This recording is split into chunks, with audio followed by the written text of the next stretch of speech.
اعوذ باللہ من الشیطان الرجیم بسم اللہ الرحمن الرحیم۔ معزز حضرات، سعودی عرب میں آج تیسرا رمضان، اس کی ابھی ہم تراویح پڑھ کے آئے ہیں۔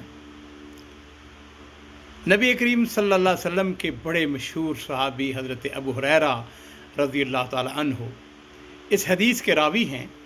وہ کہتے ہیں کہ نبی کریم صلی اللہ علیہ وسلم کے پاس ایک شخص بدو آیا، دیہاتی آدمی تھا۔ اس نے آ کے عرض کی کہ اللہ کے رسول، مجھ کو کوئی ایسا عمل بتائیں جس پر میں عمل کروں تو میں جنت میں داخل ہو جاؤں۔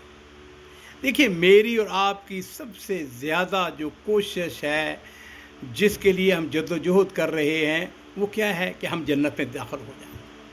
تو اس نے عرض کیا کہ اللہ کے رسول، مجھ کو کوئی ایسا عمل بتائیں کہ میں جنت میں چلا جاؤں۔ تو نبی کریم صلی اللہ علیہ وسلم نے ارشاد فرمایا، تعبد اللہ لا تشرک بہ شیئا۔ ساتھی، ایسا ہے، اللہ کی عبادت کرو اور اللہ کے ساتھ کسی کے کوئی شریک نہیں ٹھہرانا ہے۔ اکیلے رب کی عبادت کرنی، اللہ کے علاوہ کوئی مشکل کشا، کوئی حاجت روا، کوئی تمہاری مدد کرنے والا نہیں ہے، اللہ کی ذات ہے۔ وہ مشکل کشا ہے، وہ حاجت روا ہے، وہ صمد ہے۔ اور ساتھ ہی فرمایا، وَتُقِيمُ الصَّلَاةَ الْمَكْتُوبَةَ، فرض نماز کو پڑھنا ہے۔ وَتُؤَدِّي الزَّكَاةَ الْمَفْرُوضَةَ، جو تمہاری اوپر زکوٰۃ فرض ہے اس کو ادا کرنا ہے۔ وَتَصُومُ رمضان، رمضان شریف کے روزے رکھنے ہیں، جس طرح میں اور آپ اللہ کے فضل و کرم سے روزے رکھ رہے ہیں۔ یاد رکھیے، جو آدمی صحت مند ہے، تندرست ہے، وہ مقیم ہے، روزے جو ہیں اس کے اوپر فرض ہیں، کوئی چھٹی نہیں ہے مرد کے اوپر۔ اس نے کہنے لگا، اس ذات کی قسم جس کے ہاتھ میں میری جان ہے، نہ میں اس سے کم کروں گا نہ اس سے زیادہ کروں گا۔ جب وہ وہاں سے رخصت ہو گیا تو نبی کریم صلی اللہ علیہ وسلم نے اپنے ساتھیوں کی طرف دیکھا۔ آپ نے فرمایا کہ من سرہ ان ینظر الی رجل من اہل الجنہ فلینظر الی ھذا۔ آپ نے فرمایا کہ جس شخص کا جی چاہتا ہے کہ کسی جنتی کو دیکھے تو اس آدمی کو دیکھ لے۔ تو میرے عزیزو، رمضان شریف جو ہے اس کی بڑی برکات ہیں۔ اس کے اندر جو شخص روزے رکھتا ہے، قیامت والے دن اس کے لیے ایک اور خوشخبری ہے، اور وہ کیا ہے؟ نبی کریم صلی اللہ علیہ وسلم نے، میرے ماں باپ قربان ہوں، آپ نے ارشاد فرمایا، ان فی الجنت بابا، جنت کے اندر ایک دروازہ ہے، یقال لہ الریان، اس کا نام باب الریان ہے۔ یدخل منہ الصائمون، اس دروازے سے داخل ہو کر صرف روزے دار جنت میں جائیں گے۔ فرمایا، یدخل منہ الصائمون یوم القیامہ، قیامت والے دن صرف اس میں سے روزے دار جنت میں داخل ہوں گے۔ لا یدخل منہ احد غیرہم، روزے داروں کے علاوہ اس میں سے کوئی داخل نہیں ہوگا۔ تو ہوگا کیا کہ جنت میں جانے کے لیے لوگ منتظر ہوں گے، تو کہا جائے گا، یقال این الصائمون، کہا جائے گا کہ روزے دار کدھر ہیں؟ فیقومون، وہ کھڑے ہو جائیں گے، اور لا یدخل منہ احد غیرہم، اور ان میں سے کوئی بھی ان کے علاوہ اس میں داخل نہیں ہو سکے گا۔ فَإِذَا دَخَلُوا أُغْلِقَ، جس وقت جنتی، اس جو روزے دار ہیں، وہ اس میں سے داخل ہو کے جنت میں داخل ہو جائیں گے، اغلق، اس دروازے کو بند کر دیا جائے گا۔ فَلَمْ يُدْخَلْ مِنْهُ أَحَدٌ، اور ان کے علاوہ، روزے داروں کے علاوہ، اس میں سے داخل ہو کے اور کوئی جنت میں نہیں جائے گا۔ عزیزان محترم،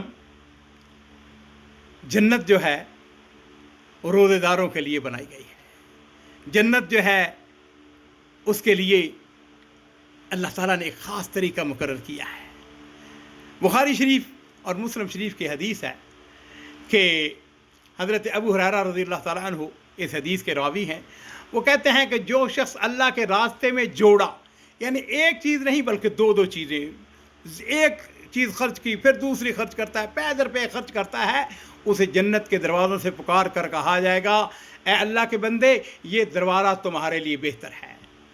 جو نمازی ہو اس کو باب الصلاۃ سے پکارا جائے گا، مجاہد کو باب الجہاد سے پکارا جائے گا۔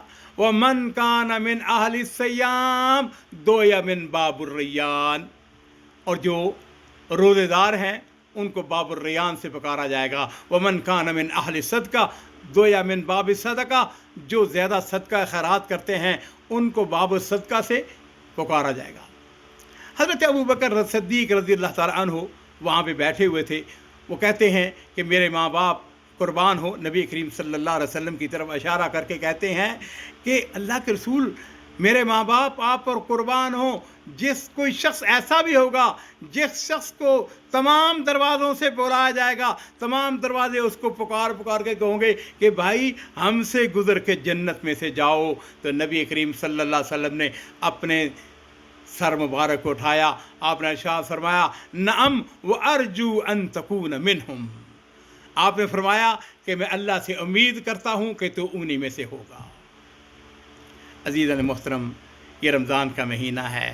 اس کے اندر مومنوں کے لیے, روزے داروں کے لیے, قرآن پڑھنے والوں کے لیے خوشخبری ہی خوشخبری ہے. آئیے ایک حدیث کو سن کے بات کو ختم کرتے ہیں, اور وہ یہ ہے کہ قیامت والے دن روزہ اور قرآن دونوں بندے کے حق میں روز قیامت شفاعت کریں گے. روزہ کہے گا اے میرے رب میں نے اسے کھانے اور شہوت سے روکے رکھا, اس لیے تو اس کے حق میں میری شفاعت قبول کر لے.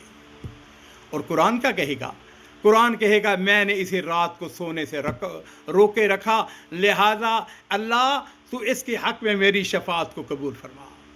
تو نبی کریم صلی اللہ علیہ وسلم فرماتے ہیں قال فیشفعان, ان دونوں کی شفاعت قبول کر لی جائے گی. عزیزو دوستو ساتھیو, رمضان کا مہینہ ہے, اس سے کثرت کے ساتھ فائدہ اٹھائیں, بڑی محبت کے ساتھ رمضان شریف کے روزے رکھیں, قرآن پاک کی تلاوت کریں, تراویح کو ادا کریں, صدقہ کریں, خیرات کریں, نیکی کے کام کریں, صلہ رحمی کریں. اللہ رب العزت اس بات کی مجھے بھی توفیق عطا فرمائے, آپ کو بھی توفیق عطا فرمائے. وآخر دعوانا ان الحمد للہ رب العالمین.